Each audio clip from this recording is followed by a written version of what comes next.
As the Secretary General of the United Nations, an organization of 147 member states who represent almost all of the human inhabitants of the planet Earth, I send greetings on behalf of the people of our planet. We step out of our solar system into the universe seeking only peace and friendship, to teach if we are called upon, to be taught if we are fortunate. We know full well that our planet and all its inhabitants are but a small part of this immense universe that surrounds us, and it is with humility and hope that we take this step.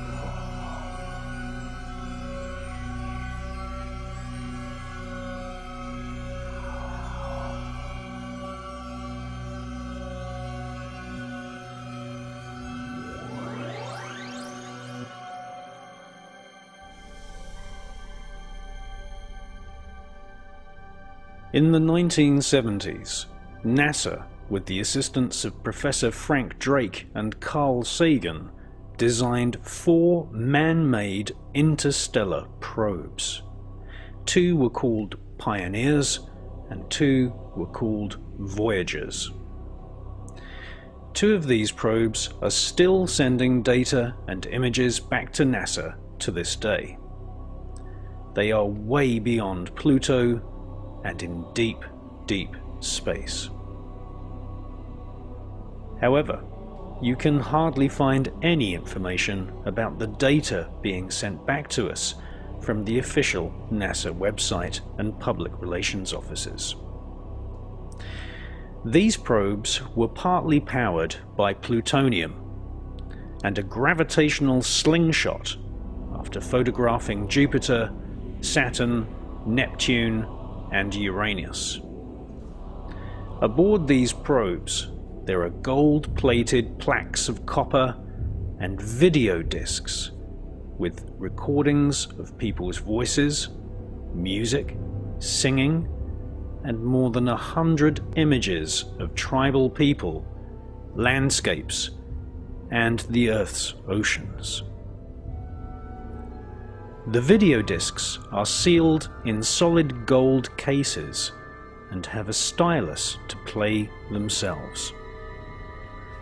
Any intelligent extraterrestrial would be able to see what humans sound like, hear many dozens of different types of languages, look at our naked bodies, and be able to find planet Earth easily by using a map designed by Carl Sagan, showing the Earth's position in relation to 14 pulsar stars. These plaques and video discs are the perfect interstellar calling card, inviting any alien race to come to planet Earth.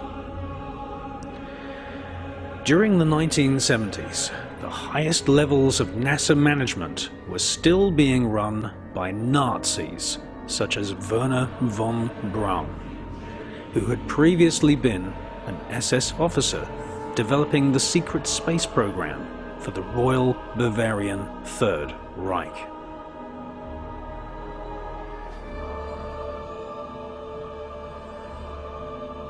Not surprisingly, the golden discs of the 2 Voyager craft contain a welcome message from the Secretary General of the United Nations, Mr. Kurt Waldheim.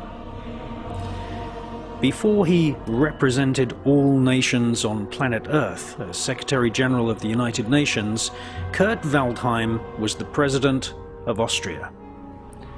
He was also a former Nazi SS officer, found out to be complicit with war crimes, and it was Kurt Waldheim who presided over a meeting about UFOs with Dr. Alan Hynek and Jacques Vallée at the United Nations in New York in 1978. Within months of this meeting, the Star Wars weapons program was launched, which, according to former Pentagon officials, allows US Space Command to shoot down invading UFOs using intercontinental ballistic missiles launched from submarines.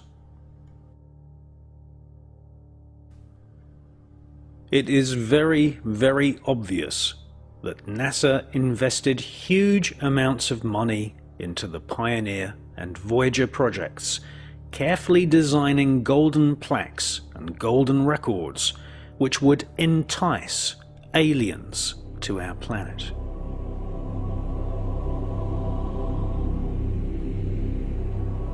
However, where is the contingency plan in case of alien invasion? Where are the NASA guidelines on how to initiate communication with these aliens if they do indeed find these disks and arrive on planet Earth? Officially, all NASA astronauts I have spoken to say that they have never been given any training whatsoever.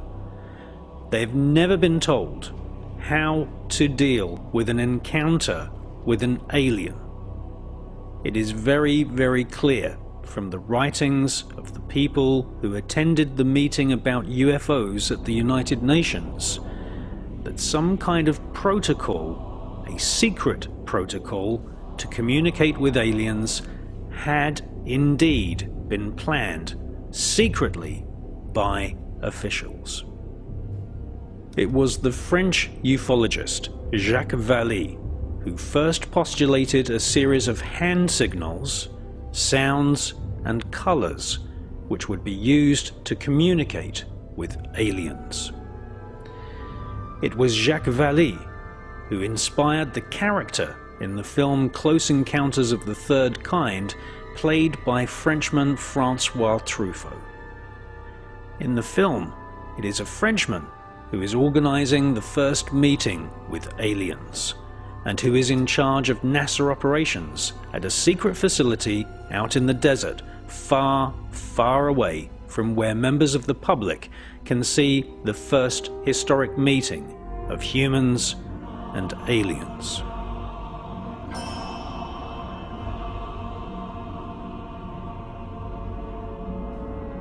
Pioneer 10 was the first of these man-made probes carrying a gold-plated map to be sent into interstellar space. Pioneer 10 was launched by NASA on March 2, 1972 to study Jupiter and eventually study interstellar deep space. While the spacecraft is believed to still operate properly to this day, communication has been lost since January the 23rd, 2003. Before this, Pioneer 10 was in extended mission to study the dynamics of the solar system boundary, including interplanetary magnetic fields, the solar wind, cosmic rays, and the so-called heliosphere. It seems that as soon as Pioneer 10 reached the boundary of the heliosphere, this is the place where the cosmic particles ejected from our Sun end, which is a teardrop-shaped bubble that stretches for millions of miles into space beyond Pluto.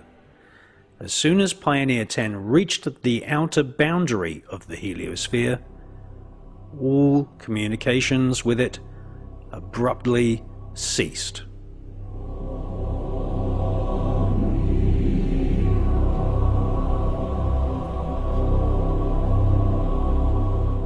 This was not the first time that one of these probes carrying a map of how to find planet Earth mysteriously ceased operating.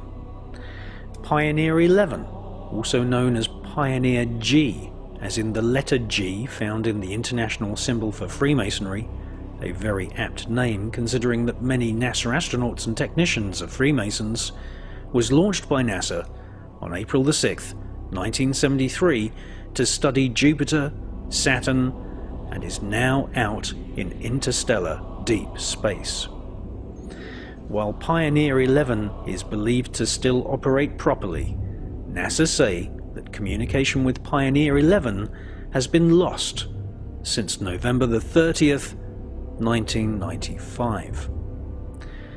This means that no communication has been received from Pioneer 11 for 15 years, and no communication received from Pioneer 10 for the last 7 years. Just at the point when these probes were leaving the heliosphere bubble which surrounds our Sun and solar system. Almost as if some external, possibly alien force has terminated mankind's ability to penetrate deep space beyond the natural boundary of our solar system.